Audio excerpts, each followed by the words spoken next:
Moses struck the rock twice. Did you know that the rock Moses struck in Exodus chapter 17 and Numbers 20 symbolizes Christ? From Scripture, Christ has been referred to as the rock many times.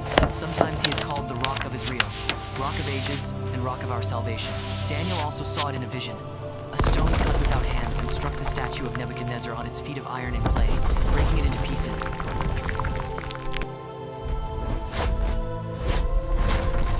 And the stone became mountain that filled the whole earth.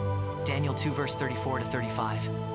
In Matthew 16:16, Simon Peter said to Jesus, "You are the Christ, the Son of the living God." Jesus replied, Upon this rock, I will build my church.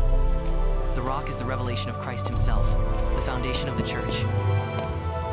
Over time, years of leadership, rebellion, and complaints weighed heavily on Moses. Why have you brought us into this wilderness to die? Then the Lord said to Moses, "Take the staff, gather the assembly together, speak to the rock before their eyes, and it will pour out water." Numbers 20 verses 8. But frustration burned in Moses' heart. He had led these people through storms, deserts, and rebellion. And this time, he lost his temper. So instead of speaking, he shouted, Listen, you rebels! Must we bring you water from this rock?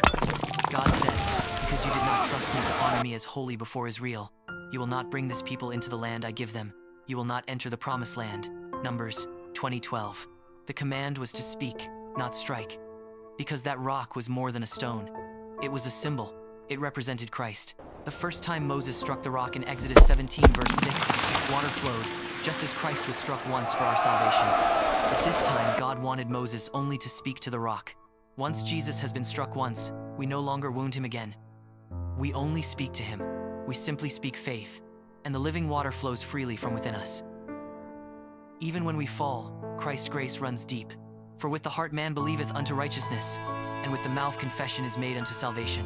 Romans 10:10. Comment below, like, share, and subscribe.